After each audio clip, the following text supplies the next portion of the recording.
Hello everyone, welcome in my channel Shipranomics. Student, आज आप लोगों के लिए मैं कुछ ऐसे क्वेश्चंस लेकर के आई हूँ जो आपके एग्जाम के लिए काफ़ी इंपॉर्टेंट होते हैं और खासकर ये क्वेश्चन मैथमेटिकल इकोनॉमिक्स के हैं। तो आज मैं इस वीडियो में आपको वो सारे क्वेश्चन कराऊंगी जो क्वेश्चन आपके एग्जाम्स में मैथमेटिकल इकोनॉमिक्स में पूछे जा सकते हैं। तो क्वेश्चंस का पैटर्न ऐसे ही होता है, बस थोड़े से डाटा चेंज हो जाते हैं, थोड़ा डिस्क्रिप्शन चेंज हो जाता है। तो let me introduce myself student, I am doctor Shipra Srivastava. My mobile number is 8439066995 and this is my app Shipranomics. आप मेरे ऐप को गूगल प्ले स्टोर से डाउनलोड भी कर सकते हैं। एंड स्टूडेंट, मेरे ऐप पर अभी यूजीसी नेट के फरवरी के लिए और यूजीसी नेट के जो आने वाले आगे के जून के एग्जाम हैं उन दोनों के लिए ही लाइव क्लासेस चल रही हैं, तो आप इसको ज्वाइन भी कर सकते हैं। तो चलिए हम स्टार्ट करते हैं। पहला देखो, जैसा सवाल आपको यहाँ बोर्ड पर दिख रहा है, इन्वर्स ऑफ मैट्रिक्स। मैट्रिक्स व्युत्क्रम मैट्रिक्स क्या है? हम बहुत तरह के मैट्रिक्स पढ़ते हैं, जीरो मैट्रिक्स पढ़ते हो, इन्वर्स ऑफ मैट्रिक्स पढ़ते हैं। तो इन्वर्स ऑफ मैट्रिक्स के लिए हमें पता है, अगर मान लो कि adjacent A is equal to B dash, हमें ये निकालना होता है। तो इसको हम इस तरह से भी लिख सकते हैं कि ए का अगर इन्वर्स हम ले तो ए का इन्वर्स बी हो सकता है ना। ऐसा तब होगा स्टूडेंट जब हम ये मान करके चले कि ए जो है वो नॉन सिंगुलर मैट्रिक्स है ना। ए क्या है? It is non singular matrix. ठीक है, जब हम ए को नॉन सिंगुलर मैट्रिक्स मान करके चलते हैं तब हम लिख सकते हैं ना कि A into B is equal to 1। ये क्या हो गया? यूनिट मैट्रिक्स, इकाई मैट्रिक्स, है ना। तो इसको निकालने के दो फॉर्मूले होते हैं। सबसे पहला, ए इनवर्स 1 बराबर बी कर सकते हैं अगर हम ये मान के चले कि ए जो है वो नॉन सिंगुलर मैट्रिक्स है। तो A into B is equal to हम 1 कर सकते हैं। और एडजेसेंट का ये इन्वर्स का ये फॉर्मूला भी सही है, A D J adjacent A divided by A का मॉड्यूलस। तो हमारा यहाँ पर जवाब जो है ये दोनों जो है वो सही है। Question number 2, which is not correct.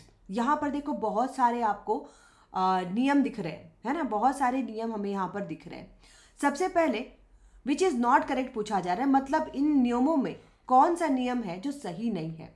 अब यहाँ पर आप अगर पहला नियम देखो, A plus B plus C is equal to A plus B under bracket plus C, तो इसको देखते ही आपको क्या पता चलता है, ये कौन सा नियम है?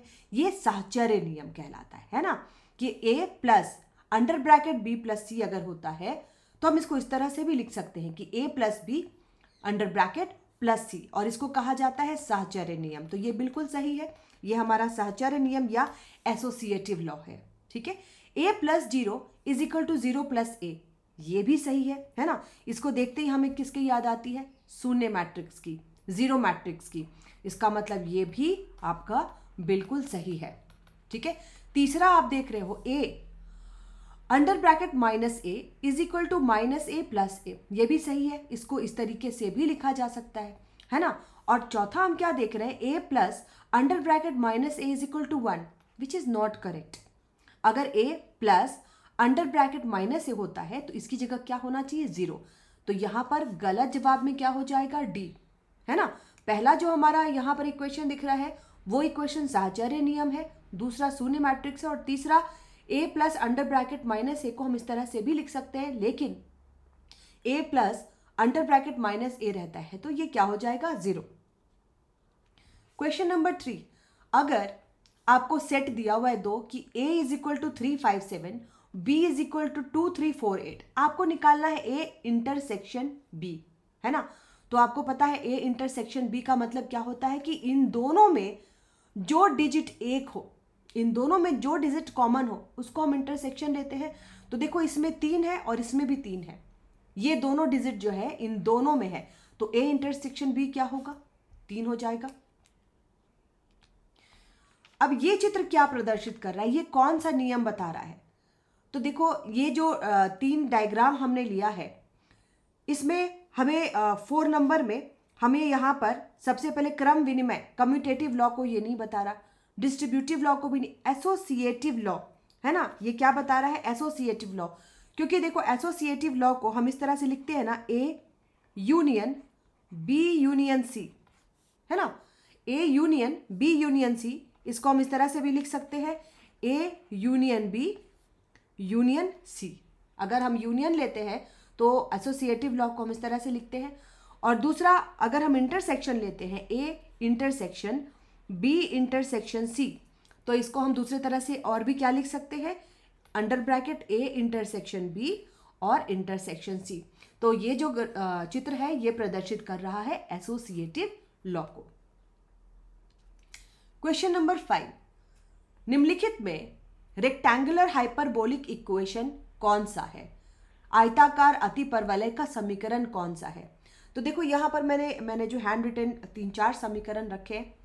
अगर आप पहले वाले समीकरण पर ध्यान दोगे, y is equal to a0 plus ax1, इसको देखते ही आपको क्या समझ में आता है, ये कौन सा समीकरण है? ये हमारा लीनियर इक्वेशन है या रैखिक समीकरण है। ठीक है, y is equal to a0 plus a1x1 plus a2x2, ये वाला जो समीकरण है स्टूडेंट, ये कौन सा समीकरण है? क्वाड्रेटिक। और तीसरा y is equal to a by X, इस समीकरण को हम देखते हैं तो हमें क्या समझ में आता है, ये क्या है? Rectangular hyperbolic equation. और y is equal to B X, Y is equal to B X, X क्या है? एक्सपोनेंशियल। तो ये वाला इक्वेशन क्या होगा? Exponential equation. तो इक्वेशन को पहचानना भी आना चाहिए। तो सबसे पहला वाला हमारा रैखिक समीकरण है, y is equal to a0 plus a1x1 a2x2, quadratic है। और c वाला जो है ये हाइपरबोलिक इक्वेशन है, रेक्टेंगुलर हाइपरबोलिक, और y जो है वो एक्सपोनेंशियल। क्वेश्चन नंबर 6, इसमें आपको दिया है कि भाई मांग फलन दिया हुआ है आपको, ठीक है, कीमत दी हुई है 5 रुपया, तो मांग की लोच निकालिए। Price elasticity of demand. अब देखो प्राइस इलास्टिसिटी ऑफ डिमांड दो तरीके से बनता है। अगर यहाँ पर आपको Q1 Q2 दिया होता है ना, और P1 P2 दिया होता तो निकालना बहुत ही इजी था, है ना। लेकिन यहाँ पर आपको मांग का फलन दे दिया गया, मतलब आपको क्या दे दिया गया? Demand function. डिमांड फंक्शन के साथ ही आपको दी गई है प्राइस।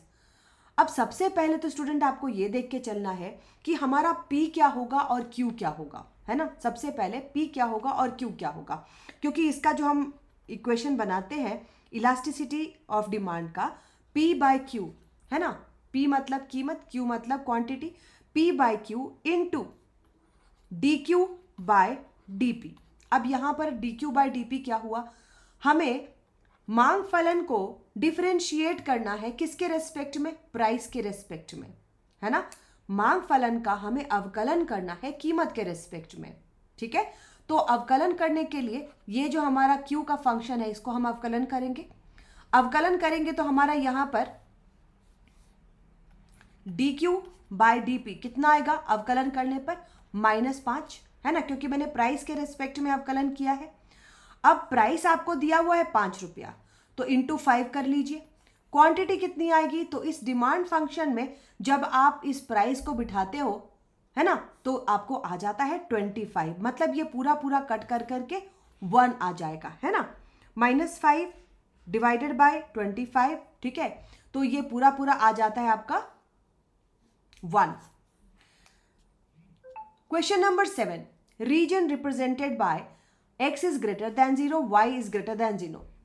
अब देखो ये पूछ रहा है कि अगर x की वैल्यू 0 के बराबर या 0 से अधिक है और y की वैल्यू भी 0 के बराबर या 0 से अधिक है, ये दोनों क्या है? वेरिएबल है, चर है।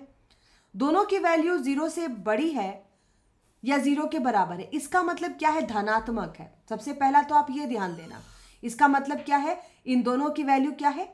पॉजिटिव है ना, क्योंकि ग्रेटर देन 0 बोल रहा है। अब दोनों की वैल्यू अगर पॉजिटिव लेके चलते हैं तो जब आप ग्राफ बनाते हो तो क्वाड्रेंट को याद करो, first quadrant, second quadrant, third quadrant और फोर्थ क्वाड्रेंट। हम जब भी कोई ग्राफ बनाते हैं अगर इस क्वाड्रेंट में जाता है तो हम उस लाइन को पॉजिटिव मानते हैं ना। पहला क्वाड्रेंट जो रहता है उसमें y की वैल्यू और x की वैल्यू दोनों पॉजिटिव होती है। y की वैल्यू जैसे ही नीचे वाले क्वाड्रेंट में जाती है, मतलब फोर्थ क्वाड्रेंट में जाती है, तो y की वैल्यू नेगेटिव होती है। x की वैल्यू जैसे ही बाईं तरफ जाती है तो x की वैल्यू नेगेटिव होती है। तो पहला क्वाड्रेंट जो है इसमें दोनों पॉजिटिव होंगे, है ना। आप ग्राफ याद करो, जब आप कीन्स का ग्राफ बनाते हो इस तरीके से, यहाँ से हम y की रेखा लेते हैं, यहाँ से हम c की रेखा लेते हैं, लेकिन हम जो सेविंग का लाइन लेते हैं हम उसको नीचे से लेते हैं, है ना। तो यहाँ पर -a लिखते हैं। तो ये बिल्कुल क्वाड्रांट वाइज ही है। इसका यूज़ हम कहाँ करते हैं? इसका यूज़ हम करते हैं इकोनॉमिक्स में। इसीलिए माइक्रो इकोनॉमिक्स के साथ मैथमेटिकल इकोनॉमिक्स जुड़ा हुआ है, क्योंकि बिना मैथ और बिना सांख्यिकी के हम इकोनोमेट्रिक्स नहीं पढ़ सकते। और इसीलिए मैं कहती हूँ कि भाई इकोनॉमिक्स को आर्ट्स नहीं साइंस माना जाना चाहिए, क्योंकि इकोनॉमिक्स के स्टूडेंट मैथ्स भी पढ़ते हैं, सांख्यिकी भी पढ़ते हैं, है ना। तो इसलिए माइक्रो इकोनॉमिक्स को पढ़ने के पहले सबसे पहले मैथमेटिकल और इसके साथ ही साथ सांख्यिकी को भी अच्छे से करके रखिए एंड इकोनोमेट्रिक्स। और मैथमेटिकल में स्टूडेंट सबसे इम्पॉर्टेंट जो आपके लिए होता है इन क्वाड्रेंट्स को समझना, फर्स्ट डेरिवेटिव कैसे निकालते हैं, सेकेंड डेरिवेटिव कैसे निकालते हैं, ये काफ़ी इम्पॉर्टेंट है। क्वेश्चन नंबर 8 है, निम्न रैखिक प्रोग्राम को सिंप्लेक्स द्वारा हल करने के लिए कितने कृत्रिम चर लगेंगे? कृत्रिम चर का मतलब स्लैक वेरिएबल। जब हम लीनियर प्रोग्रामिंग का मैथ बनाते हैं तो सबसे पहले हम उसमें क्या करते हैं? स्लैक वेरिएबल जोड़ते हैं, है ना, S1 और S2। तो यहां पर कितने स्लैक वेरिएबल लगेंगे? 2, क्योंकि हमारे पास कॉन्स्टेंट दिया हुआ है, प्रॉफिट मैक्सिमाइजेशन के लिए भी दिया हुआ है और 2 वेरिएबल्स हैं। तो स्लैक वेरिएबल कितना लगेगा? 2। पहला इसको देख के कंफ्यूज मत होना, क्योंकि ये क्या दिया जाता है, हमारे लिए एक प्रोग्राम सेट किया जाता है कि इसको या तो मैक्सिमाइज करना है या तो मिनिमाइज करना है ना। आपको या तो प्रॉफिट दे दिया जाता है या कॉस्ट दे दिया जाता है। मान लो कि ये प्रॉफिट है, तो प्रॉफिट को हम मैक्सिमाइज करेंगे और कॉस्ट को मिनिमाइज करेंगे, है ना। लाभ को अधिकतम करना है, लागत को न्यूनतम करना है। तो लाभ को अधिकतम करना है, इसमें तो हमें स्लैक वेरिएबल नहीं जोड़ना अभी। कांस्टेंट मतलब क्या होता है कि आपकी बाधाएं क्या क्या हैं, आपकी सीमितता क्या क्या है, और आपको ये 2 वेरिएबल दिए जाते, 2 लाइन दी जाती हैं। तो इसमें स्लैक 1 और स्लैक 2। इसके साथ अगर मान लो लिखा होता x2 plus x3 greater than 3, तब हम क्या करते? 3 स्लैक वेरिएबल जोड़ते। तो ये सवाल भी आया हुआ है, इस तरह के सवाल भी आते हैं स्टूडेंट। तो इसमें आपको जितनी लाइनें दी गई हैं उतने स्लैक वेरिएबल जोड़े जाते हैं। तो इसमें जवाब होगा 2। तो ये कुछ सैम्पल क्वेश्चंस थे स्टूडेंट। ऐसे और भी क्वेश्चंस को सॉल्व करने के लिए join Shipranomics and this is my app.